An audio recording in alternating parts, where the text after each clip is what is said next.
I appointed Igbos as central bank governor, finance minister, and they did not ruin Nigeria's economy. Former President Obasanjo.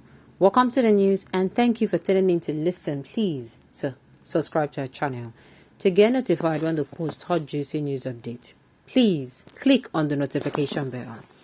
Obasanjo stated this at an event in Anambra State to commemorate Governor Chukwuma Soludo's one-year tenure, condemning the persistent aversion to people of southeastern descent, which he referred to as Igbophobia. Former President Olusegun Obasanjo on Saturday said that the best appointment he made during his tenure, including appointment both Prof. Chukwuma Soludo and Dr. Ngozi Okonjo-Iweala to lead the country's economy despite series of criticism. Obasanjo stated this at an event in Anambra State to commemorate Governor Chukwuma Soludo's one-year tenure, condemning the persistent aversion to people of southeastern descent, which he referred to as Igbophobia. During Obasanjo's presidency, which lasted from 1999 to 2007, Soludo was the governor of the Central Bank of Nigeria (CBN), and Okonjo-Iweala was as Minister of Finance.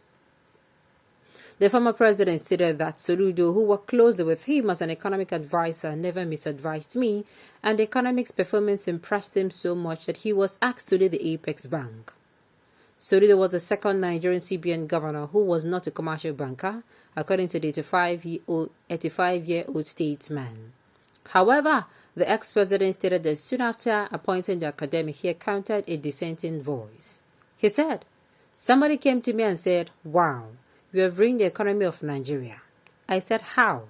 He said, 'An Igbo woman Minister of Finance, an Igbo man Governor of a central bank. Then you have clearly completed the task of ruining the economy of Nigeria.' I did not know why he said that, except for what I can call Igbophobia, and I did not take that lightly. It remains, it persists. But when you have that type of thing that was said to me, and the type of thing that you know is going on, as I've just called it, what do we do with it? I believe I have to go back to the scriptures which says we must conquer evil with good. And whoever you are, wherever people are afraid of you, you must make yourself friendly to those who are afraid of you and learn and earn their friendship by being good to them. And this is what we have to do, Obasanjo said. The former president noted that his personal experience, nothing wins friendship like one being friendly. He added that the appointment of Okonjo-Iweala and Soludo were probably the best of the appointment that I made when I was president. Well, let me say this so that it doesn't go wrongly. I like Baba coming out to say this, but Obasanjo never appointed them based on this is where they came from. He appointed them based on competency. He appointed them based on credibility. He appointed them because they knew, or he knew, they knew their onions very well. He did not appoint them just to, make I appoint these people because they don't do it. No, that's not the case. Obasanjo picked whoever he worked with carefully. So before people will see it as, it is not that just is an Igbo man or an Igbo woman. Do you understand? God does not listen to the prayers of evil people like you. Your evil party and you shall come to an end in the lives of hapless Nigeria, which you rendered multidimensionally poor within 8 years. Now, the thing is, I don't care what people have to say. Old BJ's tenure will forever be better than this particular tenure that is rounding up. His administration, it is far better. This is why I cleared the air from the beginning. No, it was not better because he picked. It is because those he picked were good. They knew what they were doing. The fear of the Alamal and Almajiri is not to live and witness the day in New Nigeria. It's just not to live and witness the day in New Nigeria will emerge through the effort of an Igbo leadership. The Igbos alone hold the Midas torch for the redemption of this blighted nation. Mind you, I do not mean the Igbos like Orocha Sokorocha, or Elder Jail Bear like Oji, the Uba Agboro's brothers, or Hopeless Froster, Uzo Danger, not even the short man devilish engineer Omahe. I am talking about real Igbo like P2B, Alex Oti, Okonjo-Iweala, Oya, Awomale, area boys Tinubu. You can now respond. Why people like this? You started war, but you didn't end it well. Must you come outside and say this? Now, the thing is, whoever the person is going to be appointing, they should appoint the best. Do not appoint from the crowd. Do not appoint from the crowd of people that you want, you feel they are your people. No.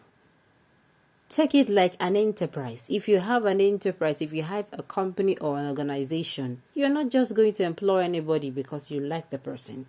In fact, there are people who they are no longer the ones who employ those people. They bring in recruitment firms so that the firms can do it for them unbiased. They don't have any say. Whether you are coming from the HR, you are coming from whenever, you're going to go through the recruitment process and they are going to screen you. And it is when you make the position, you come in, that is unbiased. Am I making sense? Blood is thicker than water. Chief Olusegun Obasanjo is confirming that truism. A truism that made him to approve the removal of Nasser to Enugu from Ibadan. But for the stout opposition of Yoruba leading light, our Wu general should say more about the allegation of corruption involving 16 billion power project fund against him, with Prof. Soludo at CBN and Dr. Ngozi Okonjo with other helm in finance ministry. Only fools will vouch for the integrity of Igbos in matter financial or monetary. Chief Obasanjo is seeking relevance outside Yoruba land because he has been rejected by full-blooded Yoruba.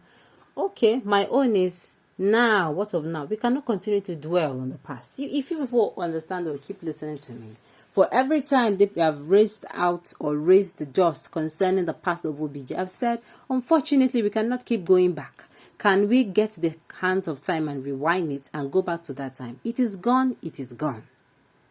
But for someone who we think have done so poorly to come out and know he's going to be castigated, this thing, he knows things like this, they'll say it, and he refused to keep quiet. He's always coming out speaking the truth because, permit me to say, he has seen it all. Once upon a time, he was the president of the Federal Republic of Nigeria. And once upon a time, he was also he was the head of state. He has seen it all. I want to believe he's only coming out to clear his conscience. That is why if OBJ speaks, I'm not like, people say, he's this one. I'll be like, he's speaking from, he don't see and finish. He has seen it all. I am not the one crying and mourning about election losses. You are a liar and the mourner, the sore loser.